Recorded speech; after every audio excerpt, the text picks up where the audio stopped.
کیا کرتے تھے اور گھر والے جس طرح کا ادب ہمارے نبی کے صحابہ کا کیا کرتے تھے اور ان دونوں کے درمیان جیسی محبت تھی، قیامت تک ایسی محبت ہمیں کسی اور گھرانے کے اندر نظر آ ہی نہیں سکتی ہے۔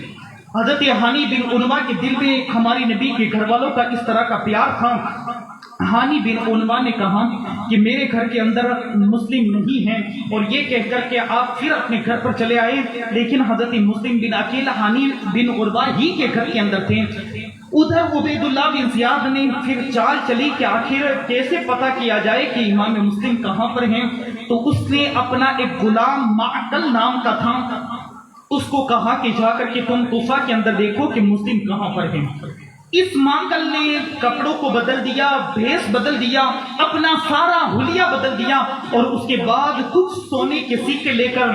کوفہ کی گلیوں کے اندر گھومتا رہا اور کہنے لگا کہ میں نے سنا ہے کہ نبی پاک کے گھر والے مسلم یہاں موجود ہیں، اور اس کو میں چونکہ دور سے آیا ہوں، یہ کچھ سونے کے سکے میں ان کی بارگاہ میں پیش کرنا چاہتا ہوں۔ یہ کہہ کر کہ وہ ہر ایک گھر کے اندر جاتا رہا، کسی نے نہ بتایا، لیکن آخرکار ہانی بن عنوہ کے گھر پر یہ معقل پہنچا اور کہنے لگا کہ میں نے سنا ہے کہ تمہارے گھر کے اندر مسلم بن عقیل موجود ہیں، میں دور سے آیا ہوں اور میں نبی پاک کے گھر والوں کو یہ سونے کے سکے پیش کرنا چاہتا ہوں۔ ہانی بن عنوہ سمجھے کہ یہ کوئی اہل بیت اعظام سیدوں سے پیار کرنے والا ہوگا، یہ اس کو گھر کے اندر لے گئے۔ ہانی بن عنوہ کے گھر کے اندر جب یہ معقل پہنچا تو دیکھا کہ امام مسلم موجود ہیں۔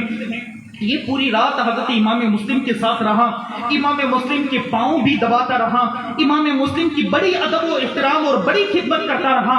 جب صبح ہوئی تو یہ معقل عبید اللہ بن زیاد کے دربار میں گیا اور وہاں جا کر کے حضرت مسلم بن عقیل کی خبر دی کہ مسلم بن عقیل کو اگر تم کوفہ کے پورے شہر کے اندر تلاش کرو گے کہیں پر بھی تمہیں مسلم بن عقیل نہیں ملیں گے، اگر مسلم بن عقیل تمہیں ملیں گے تو ہانی بن عنوہ ہی کے گھر کے اندر ملیں گے۔ لیکن میں پھر آپ کو روک کر کے اشارہ دینا چاہتا ہوں، معقل آیا تھا، حضرت امام مسلم کے قدم دبا رہا تھا، آپ کے پاؤں دبا رہا تھا، اور جا کر کے ادھر عبید اللہ بن زیاد کو حضرت مسلم کی خبریں بھی دے رہا تھا۔ اس سے ہماری عقل یہ گوارا کرتی ہے، ہماری عقل کے سامنے یہ روزے روشن کی طرح یہ بات عیاں ہو جاتی ہے کہ آج بھی ہوتے ہیں امام مسلم اور ہماری نبی کے گھر والوں کا نام بھی لیا جاتا ہے، ان کا ادب و احترام کی باتیں بھی ہوتی ہے، لیکن ہر کوئی ادب کرنے والا، ہر کوئی پاؤں دبانے والا، ہر کوئی نبی پاک کے گھر والوں کا احترام کرنے والا، ہر کوئی نبی پاک کے گھر والوں سے پیار کرنے والا نہیں ہوتا ہے، وہ کوئی معقل بھی ہوتا ہے، آ کر کے خدمت کرتا بھی ہے اور ادھر جا کر کے عبید اللہ کو مسلم کے خبریں بھی دیا کرتا ہے، اور جا کر کے وہاں خبریں دے کر کے امام مسلم کو شہید کروانے کا انتظام بھی کرتا ہے۔ وہ معقل آ کر کے اس طرح کی خبریں دیا کرتا ہے۔ ادھر معقل نے جا کر کے عبید اللہ سے کہا مسلم یہاں ہانی بن عنوہ کے گھر کے اندر موجود ہیں۔ عبید اللہ بن زیاد نے صبح کے وقت ابھی اٹھانا ہوا بھی نہیں تھا، فجر کی نماز سے پہلے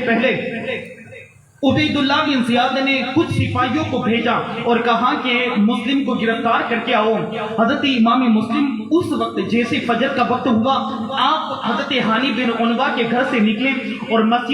جامع مسجد کوفہ کے اندر پہنچے اور وہاں پر آپ نے نماز پڑھائی۔ نماز جب شروع کی تھی تو 500 لوگ حضرت امام مسلم کی اقتداء میں نماز پڑھ رہے تھے، لیکن جب حضرت امام مسلم نے نماز پوری کی اور آپ نے سلام پھیر کر کے پیچھے دیکھا تو آپ کے پیچھے کوئی نظر نہیں آیا۔ وہ 18,000 لوگ جو امام مسلم کے پہلے دن ہی 18,000 لوگ بیعت کرتے ہیں، لیکن جب عبید اللہ بن زیاد اس کوفہ شہر کے اندر آتا ہے تو 18,000 کے اندر سے 500 اور 500 کے اندر سے بھی کوئی نظر نہیں آتا۔ امام مسلم پھر اپنی ہمت کو ہار جاتے ہیں اور کہتے ہیں کہ آخر کیا کیا جائے، آپ کو غم ستانے لگا۔ امام مسلم مسجد سے نکلے، آپ پورا دن اسی حالت کے اندر کوفہ کی گلیوں کے اندر گھومتے رہے، آپ کو کوئی گرفتار نہ کر سکا۔ شام کے وقت آپ نے عشاء کی نماز پڑھی، عشاء کی نماز کے بعد آپ پھر اس کوفہ کی گلیوں کے اندر جانے لگے تو دیکھا کہ سارے گھر جہاں امام مسلم کے لیے ہر کوئی اپنے دروازے کو کھلا رکھتا تھا اور امام مسلم کے لیے انہوں نے اپنا سب کچھ قربان کر دیا تھا، انہوں ہی نے حضرت امام مسلم کے اوپر دروازوں کو بند کر دیا تھا۔ اب امام مسلم کے آنے کے لیے امام مسلم کے لیے کوئی گھر نہیں کھولتا ہے، کوئی دروازہ نہیں کھولتا ہے۔ امام پاک امام مسلم آگے بڑھتے جاتے ہیں، شام کا وقت تھا، رات اندھیرا چھا گیا تھا، آپ آگے بڑھتے جا رہے تھے تو دیکھا کہ ایک دروازہ کھلا ہے اور ایک عورت اس دروازے کے اوپر بیٹھی ہوئی ہے اور کسی کا انتظار کرتی ہیں۔ امام مسلم رضی اللہ تعالیٰ عنہ نے اس مائی کے پاس جا کر کے کہا کہ مائی، میں مسافر ہوں اور مجھے پیاس نے ستایا ہے، میں چاہتا ہوں کہ آپ مجھے پانی پیش کریں، آپ مجھے پانی دیں تاکہ میں پانی پیوں۔ وہ مائی کہنے لگی بیٹا تم یہاں پر رکو، میں تمہارے لیے پانی لے کر آتی ہوں۔ وہ مائی اندر گئی، وہاں سے پانی لے کر آئی، امام مسلم نے پانی پیا، اس کے بعد الحمدللہ کہا اور یہ کہہ کر کہ آپ آگے بڑھنے لگے تو چونکہ آپ کا چہرہ اتنا نورانی تھا کون نہیں جانتا تھا۔ حضرت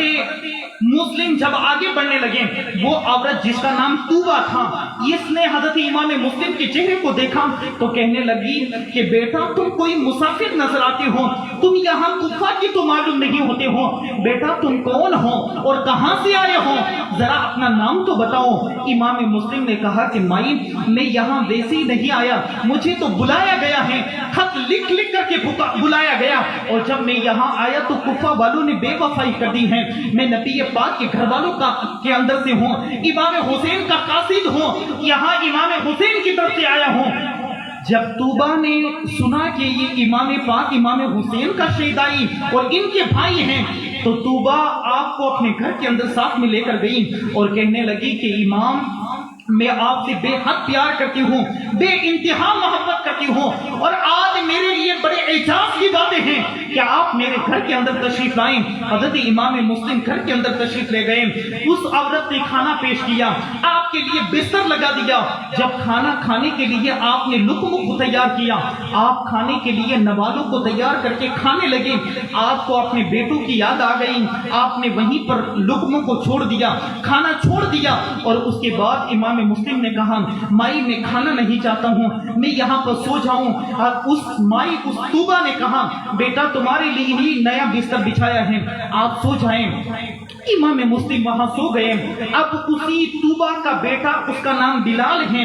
وہ یزیدی فوجیوں کے اندر سے ایک فوجی ہیں۔ شام کے وقت اندھیرا چھا گیا تھا، اس کے بعد وہ بلال اپنے گھر پر آیا، لیکن دیکھتا ہے تو کیا دیکھتا ہے، اس گھر کے اندر سے کستوری کی خوشبوئیں پھوٹ رہی تھی۔ وہ مائی کے پاس پہنچا اور اس کے بعد اس نے اپنی والدہ سے کہا، ماں سے کہا اے میری ماں آج گھر کے اندر عجیب معاملہ ہے، روشنی ہی روشنی نظر آتی ہے، مائی آج کیا معاملہ ہے، ہمارے گھر کے اندر اتنا اجالا کیسے ہے، آخر ہمارے گھر میں اتنی روشنی کیسے ہے۔ وہ عورت سمجھی کہ میرا بیٹا جس طرح میں سجدوں سے پیار کرنے والی ہوں اس طرح میرا بیٹا بھی سجدوں سے پیار کرتا ہوگا۔ اس نے کہا کہ بیٹا آج ہمارے نصیبہ بڑا عروج پر ہیں، آج دیکھو تو صحیح، آج ہمارے نصیب نے عروج لیا ہے، آج ہمارا نصیبہ چمکا ہوا ہے، جس طرح آسمان کے اندر ستارے چمکتے ہیں اس طرح آج ہماری تقدیر چمکی ہوئی ہے، آج ہمارے گھر کے اندر نبی پاک کا ایک لاڈلا آیا ہوا ہے جس کی خوشبوؤں کی وجہ سے اللہ نے ہمارے گھر کو معطر کر دیا ہے، جس کی روشنی کی وجہ سے اللہ نے ہمارے گھر کو اس طرح جگمگا دیا ہے۔ وہ بلال کہنے لگا کہ آخر کون ہے؟ وہ عورت بلال کی والدہ توبہ کہنے لگی کہ آج ہمارے گھر کے اندر مسلم آئے ہیں اور ان کو میں نے اس کمرے کے اندر سلایا ہے، ان کے لیے بستر بھی لگایا ہے۔ بلال نے دل کے اندر سوچا کہ چلے رات تو اسی حالت کے اندر گزرے گی، جب صبح کا وقت ہوگا تو میں عبید اللہ بن زیاد کے پاس جا کر کے اس کی خبر دے دوں گا اور بدلے کے اندر بڑا انعام پاؤں گا۔ جب صبح ہوئی ابھی اندھیرا ہی تھا، وہ بلال اٹھا، عبید اللہ بن زیاد کے دربار میں پہنچا اور اس نے خبر دی